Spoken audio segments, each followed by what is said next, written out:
Well, good afternoon, everyone. I hope you're having a great start to your day or better yet, a good afternoon. I'm so used to saying that. Okay, let's say hello to some dear friends as you get your notification. Thanks for coming on. We appreciate it. Big time. We really love our faithful followers that are able to come on live with us. And we love to say hello and do a little roll call. And it's a little bit of fun that we have here on the program. And guess what, Rosa from Modial, your number one, Doc McEwen, our dear friend from West Tennessee, Fran from Orangeville, Donna, Park Hill, Nick, happy St. Patrick's Day. Sherry, Mississauga, Frida, how are you? And Diane from Thunder Bay, good afternoon. Nativity, nice to have you on. Dorothy, Linda, oh, we love those Linda. Georgie, Halifax, Nova Scotia. Dave from Muskoka. And Helen, how are you from Nova Scotia? Judy, New Brunswick. Kathy from Simcoe, nice to have you on. Brendan, Craig and Darla in Indiana. Madeleine, Saskatchewan. Wendy from Markham. Giovanna, how are you? Danny. And Rose from Brenton. Denise, Chatham, Kent. Debbie, how are you, Deb? From Quebec. Giovanna says she misses me. Well, I miss you too. Darlene, Donna, Bel-Uber, and Mary, rainy New Brunswick, Sherry, and two Sherrys in a row. Kevin from Oshawa. Hi, Cheryl. How are you? Bonnie, Minnesota. Wanda from Ridgeway. Nice to have you on. Wendy from London, Ontario. And Cheryl. Oh, these Cheryls are in with us. And Lorraine and Rita. Thanks for coming on. Linda. Oh, those from Matane, Quebec. Bonjour. Carol. Mount Pearl, Newfoundland. Bruno. North Bay. And let's see. Joan. Good afternoon, she's saying to me. Rhoda. Nice to have you on, Rhoda. Vince from Tirana. Mara. Saying hello to the leprechauns. Carrie from Nebraska. Wanda from Virginia. And I missed that one. Darlene. And Kevin. Norma. Karen. Okay, a couple of more guys. Let's get going. Okay, Kevin is saying, welcome to Benoit coming on with us. And Cheryl, Shireen, how are you? And you Cheryls, there's lots. I think we got about 5 Cheryls this afternoon. Okay, let's get going. We'll answer a few questions here, okay? Now, back to question and answer. And Heidi is asking a good question. Here's what Heidi's asking. I'm wondering if oil of oregano will help to heal a low-grade underlying root canal infection since the infection is enclosed underneath. Yeah, it's all right. Look, what I would do is a couple of things I would do. One, I would gargle, okay, and swish it real good in your mouth with oil of oregano. Okay, very strong, but very antibiotic, antiparasitic, antifungal, antiviral. Nature's best, guys. God's gift to man is oil of oregano. That's a tremendous natural antibiotic. Yes, in a low-grade infection. You know the other thing that I would do? You can use a Q-tip or whatever and put a little bit of probiotic. Open up one of our capsules. Now, you're going to get a lot of bacteria, and just put a Q-tip to the powder and with a couple of drops of oil of oregano. Okay, do the rinsing and do the swishing with the oil of oregano. But I've often used that with patients, a little bit of probiotic powder, because you're also asking, Heidi, about toenail fungus. And I got a real good thing with toenail fungus, okay? And that is get right underneath that nail as far as you can go with this little salve that I want you to make. Oil of oregano, a little bit of powder of probiotic, and maybe even a little bit of coconut oil. Coconut oil, by the way, is very antifungal. Okay, just a little bit of that. Make up a salve. Very, very effective for toenail fungus. Okay, the oil of oregano, probiotic, and perhaps a little bit of coconut oil, and make yourself a little paste and put that right there. But I'd certainly be using that orally, Heidi, for sure. Very effective. Okay. And you don't want to be on, if you've got a low-grade infection, you don't want to be on an antibiotic for any length of time, because it's just going to destroy all your friendly bacteria, and you really don't want that. You're setting up a dysbiosis, and I don't recommend that at all. Okay, Stephanie, how do you know if you need hormones? You mean, Stephanie, you mean hormones. How do you, but you're talking about hormonal therapy, right? Bioidentical. I used to do that in my practice, okay? And what are you asking? Okay, I've been using Progest cream, where you use it for 3 weeks. Now, the Progest cream, okay, often isn't a bioidentical. If you did not get a prescription for it, and Stephanie, maybe you can send me to info@Martin Clinic. Just send me, is it the bioidentical that you needed a prescription for? At least in Canada you do. Or you just got a Progest cream, which is a wild yam, which is all right. It's not nothing wrong with it, but it's not like the real true bioidentical progesterone. And well, look, Steph, you got to go first of all by your symptoms. Okay, were you getting hot flashes? Is it helping? Well, you know, what kind of symptoms were you getting? Then you'll know if you need it or not. I mean, I would do it more on symptoms, because you're not, like even hormonal testing for estrogen, progesterone. I really like questionnaires. I mean, not that I didn't test, but I really, really like questionnaires in the office, okay? Because you got your clue. I mean, if your hormones ain't right, you're going to know it. Let me tell you, if you got an imbalance, you're going to know it. Now, you asked another question that I want to answer too, because as part of it, I have done some researching and saying that using progesterone can be dangerous for you. I don't agree with that. I used progesterone for years and years and years and years. I gave it to patients for many, many years. A bioidentical progesterone is very safe. Now, I don't recommend estrogen.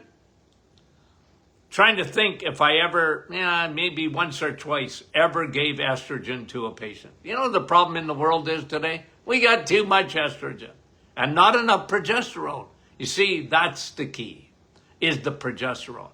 And our menopausal formula dims out estrogen, okay, excess estrogen, balances it, and elevates your progesterone. It's made for that. It's made to elevate your progesterone and dim down your estrogen. So, Steph, depends on symptoms as to whether you really need it. But one thing I liked about progesterone, I find it very, very effective. And you got to get your progesterone up. It's good for you and generally really, really good. I find it a good protectant for breast cancer. Okay, Miriam. Can low estrogen cause joint pain in menopausal women? Well, thank you, Miriam, for the question. Well, look.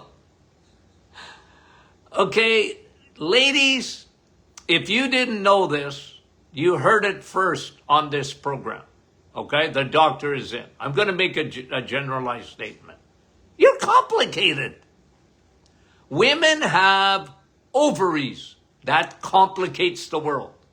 And it's always that estrogen, progesterone balance. That's the key, because it affects your cortisol. It affects your thyroid. It affects, obviously, your ovaries. And it'll affect almost everything that you own, ladies, if you have an imbalance there, including osteoporosis. Okay? Including. As estrogen, obviously, when you get into menopausal or perimenopausal years, your estrogen is coming down. There's no doubt about that. And people go, well, Doc, I thought you wanted estrogen to come down. Yeah, but it's all in relationship to progesterone. So, and progesterone is very important for bone quality. Okay? Ladies, you got, testosterone in men is important too for bone density and bone quality. I mean, it's not just vitamin D and calcium and magnesium and, boron and all those things. Yeah, those are important things. But hormones have a major effect on osteoporosis. And one of the things you got to do, guys, osteoporosis, get strong. Ladies, get strong. The stronger your muscle, the more it anchors in on those bones, and it is really, really important. But Miriam, absolutely. As your progesterone comes down, and if it does not balance out your estrogen, it can affect your bone quality. Absolutely. Thank you very much for the question, Miriam. Rafaela, can anything be done for an aneurysm? A friend was recently diagnosed. Well, listen, obviously with an aneurysm, they're going to be under medical care. That's 100% for sure. And the fact that they even know they have an aneurysm, now where is that aneurysm? Is it in the aorta? Was the aneurysm in the brain? Where is it? I mean, that's something that is important too. But here's what I would do along with, look, you're under medical care, 100% with an aneurysm, right? You're going to be probably put on a blood thinner, maybe on a blood pressure medication, okay? But definitely will be put almost for sure on a blood thinner. But okay, now put that over there. And the thing that one can do, so you could tell your friend this, I would have them on two things in particular, on Navitol and high DHA on an aneurysm. Okay, because you want with the high DHA, you want to lubricate those blood vessels. Okay, very, very effective. Navitol elevates your nitric oxide. Extra blood supply is what you want. Antioxidant, very important to help to heal. You put that combination of high DHA and Navitol, pine bark extract, together, fabulous. Eyes, brain, heart, wherever they have the aneurysm, it will help. Okay? And obviously, you're under medical care. Obviously. Okay? And that was Rafaela. Hi, thank you very much, Rafaela. We appreciate it.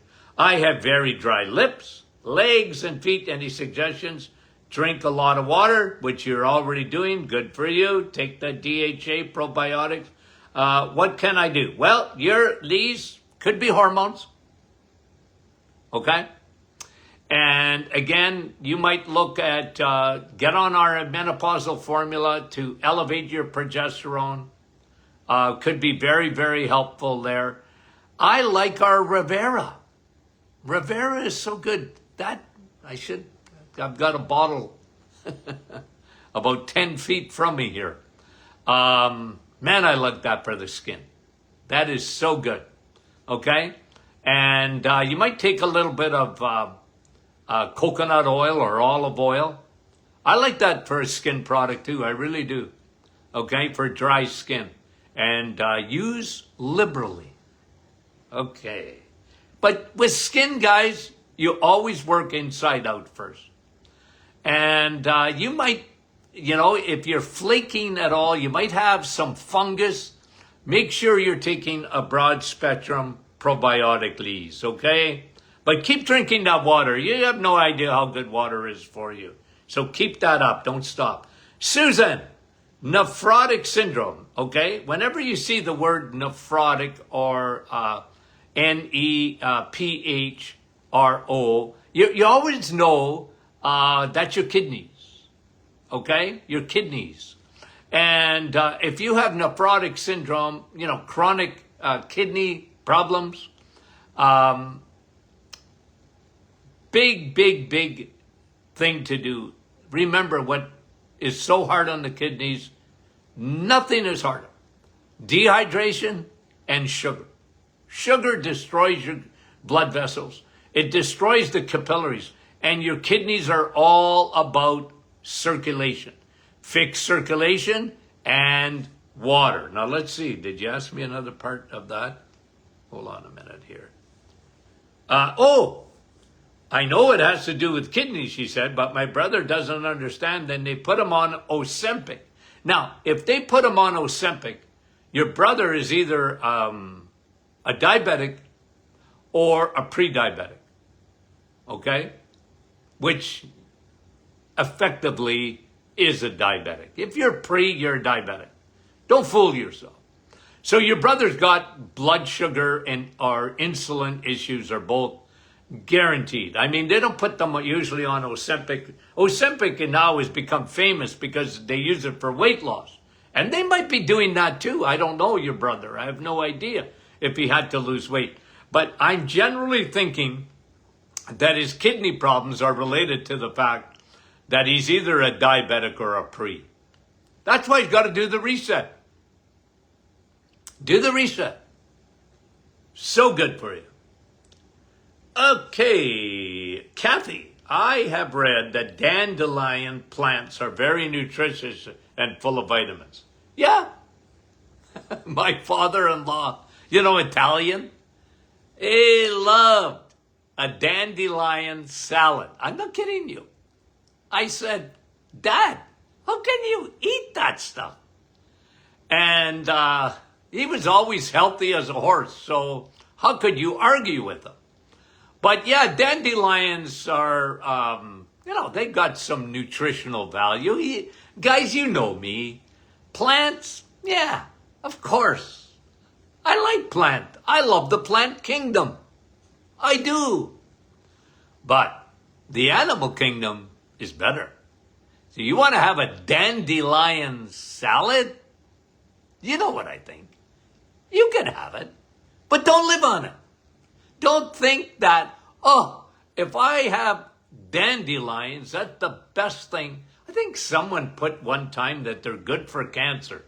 Am I mistaken about that? I think there was actually a study done in Canada about it. I can't remember. If someone remembers that, maybe just send it off to me at info@martinclinic.com. But I thought there was something on dandelions, right?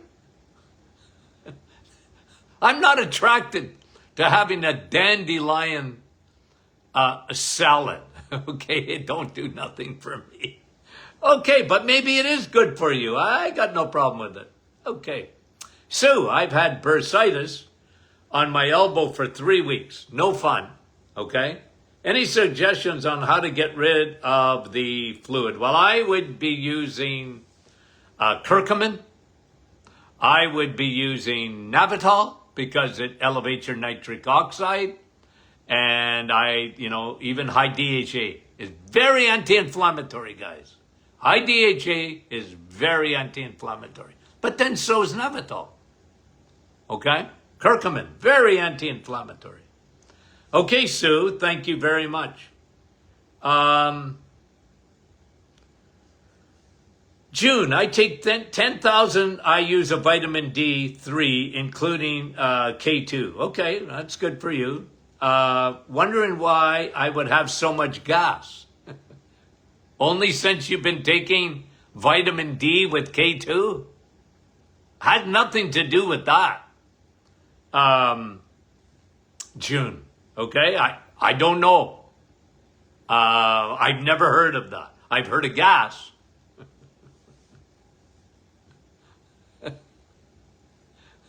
I got a friend of mine who said, I got gas the other day for $1.39. And then he said, at Taco Bell's. Anyways, I thought that was hilarious. Okay?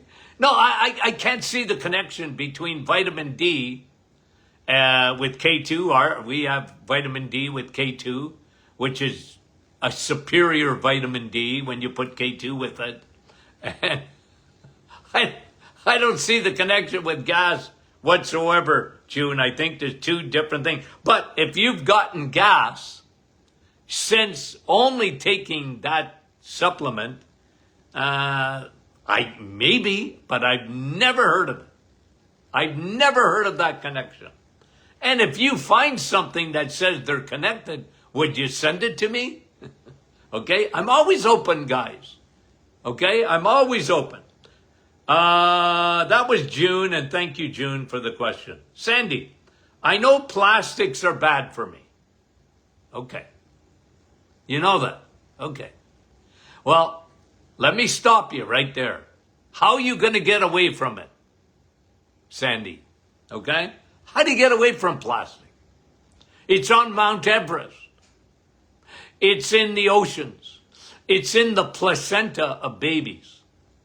And the average person in North America accumulates 1.5 credit card worth of plastics a week.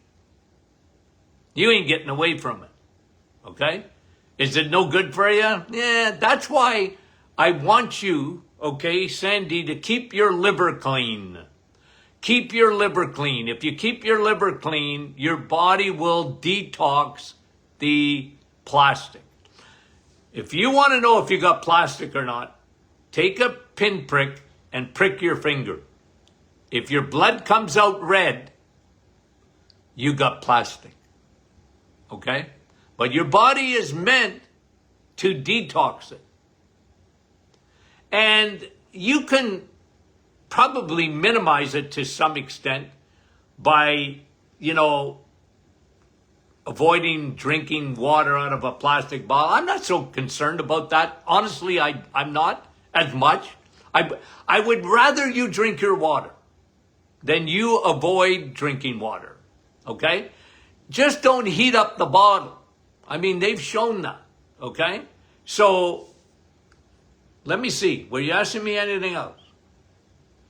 Yeah, you got, buying plastic bottles of mountain spring water. Well, spring water is the best water. If it comes in a plastic bottle, it's probably not, the greatest, but it's still so good for you. The water is good. Like I said, don't heat up the plastic. Don't leave it in a hot car or out in the sun. But even then, guys, I want to emphasize the importance. I want you to take care of yourself. I want you to watch out for any kind of toxins or whatever.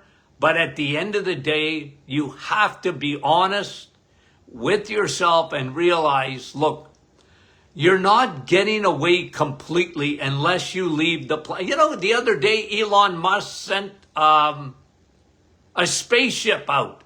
Well, unless you're going up there to live, right, in the spaceship, well, good luck. That's why it's so important that you keep your body's natural detox. One, your liver. Keep it clean. You keep your liver clean by laying off the crappy carbohydrates and sugar, which pack up your liver with fat, and fat attracts toxins. And when you have too much fat in your liver, you're not detoxing because you're not making enough glutathione. 2, kidneys.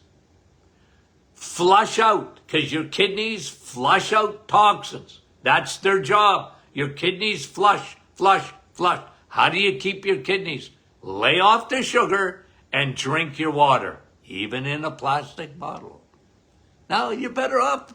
You put it in something else, yes, okay? But I want you to drink the water. Thank you for the question. Sandy, okay. Okay, Susan, I hear a lot of gurgling in my stomach. Does this have something to do with a gallbladder dumping or not enough bile? Maybe. If you were in my office, I'd diagnose that in about 5 nanoseconds, where exactly it was coming from. You could have a condition called SIFO and, small intestine fungal overgrowth. What I would tell you, Susan, is to make sure you're on probiotics. I hope you are already. Make sure you're on a broad spectrum probiotic. That'll help your gut big time regenerate. Bone broth is very good because it's so full of L-glutamine. And L-glutamine, which is so good for, there was a new study out the other day on L-glutamine and the immune system and how good it is for your immune system. Well, of course, it helps regenerate your gut. You help regenerate your gut. That's a very important part of your immune system. Okay. And it could be gallbladder. One of the things, gallbladder, I would do, if your gallbladder is sluggish, don't eat at night. Don't eat at night. Stop eating. Give your body a long time, 12, 14 hours of space between meals, your last meal. Okay. Marilyn. What can you do to absorb B12? My grandson had B12 injections and is still extremely cold feet. Well, listen, B12 is a finicky vitamin, okay? At the best of times, Marilyn. Now, do you know for a fact that your grandson still has low B12, okay? I mean, the only way to really know is to get a blood test done again so that you have comparisons. I like about 800 to 1200. Those are optimized B12 numbers, okay? I got a lot of years of experience of looking at B12, okay? Lots of years. And I can tell you that B12 is a very finicky vitamin, hard to absorb on the best of days. Your grandson might not have the intrinsic factor. So even if he's eating red meat, he's not getting enough B12. So he should be try a sublingual. You know what's even more, and I mentioned this the other day, that taking a sublingual B12 is even better than getting a B12 injection. And by the way, you take it every day. But the cold feet could be B12. But it may be the thyroid too. And so I need more detail. Send me more detail at info@martinclinic.com. I can direct you a little bit better if you give me a little bit more detail about your grandson, okay? But he might not have the intrinsic factor in order to break B12 down. How old is he? I would like to know that, okay? Okay, Marianne, I do have burning mouth and sleep apnea. And my face is numb all day. That's no fun, fighting nerve pain. Should I be taking CoQ10 to help with oxygen to cells or any other idea? Well, Marianne, first of all, you got burning, it sounds with certainty you have burning mouth syndrome, which can be caused by a lot of things, by the way. Not enough saliva, poor stomach acidity, what else? Allergies, low B12, low zinc, low vitamin D. And if you've had all that checked, okay, because that's really important. Like if you were a patient at my office in the old days, I would have done a complete workup on you. Because if you got nerve pain and jaw, which often is low B12, by the way, too. But if you know your B12 levels are good, you might have another thing you might have is an overgrowth of fungal, yeast, candida. It can take over your body, including your mouth. Okay, so Marianne, you send me info at Martin Clinic and make sure you say these are questions for Dr. Martin. And then I can ask you some more questions just to give you, but I would check nutritional status. I've seen this, okay, with burning mouth, not only B12, but low iron. Not enough iron. And I had them on the blood boost, are now called multi-nutrient. And that really helped them by taking all those nutrients in a liquid form, seemed to help. But, like I said, there's a lot of boxes I need to check off in order to give you a better indication, Marianne. But the fact that you have sleep apnea, which is insulin, by the way, sleep apnea is an insulin problem. So make sure, Marianne, that you and carbs, don't fool yourself, you and carbs don't get along, okay? So remind yourself of that. Okay. Anna, what should I take for thyroid nodules to remove them? Okay, thyroid nodules to remove them. Well, I would take anything that, first of all, cut your carbs down. Start with food. Cut your sugar, cut your carbs down. Why? Because insulin, the more insulin you need, insulin is a growth hormone. The other thing I used to put my patients on with thyroid nodules is DIM. So get on our menopausal formula. Get on our thyroid formula and the menopausal formula. Because the menopausal formula will help to reduce your estrogen. Flax seeds, reduce your estrogen. Those are growth hormones. They make the thyroid nodules grow, and insulin does too. Okay, thank you very much. I think I answered Linda's the other day. Yes, 900 milligrams of hyaluronic acid for diverticulitis. I like hyaluronic acid. Do you know that we have hyaluronic acid in our Rivera? Hyaluronic acid good for your joints. It's very good for your skin, okay? I'm trying to think if I've ever heard of it for, like hyaluronic acid, your body makes it. It's in your joints, right? For diverticulitis, I can't say that I knew a case of that. I wouldn't be against it. Bone broth, in my opinion, would be better. And lay off all the, you really got to watch with plants. Nuts and seeds and salads and spinach. And I wouldn't touch any of that stuff for diverticulitis, okay, or diverticulosis. Okay, guys, I can breathe now. Thanks for the questions. We love them. Thank you, guys. You're so good, and we appreciate it.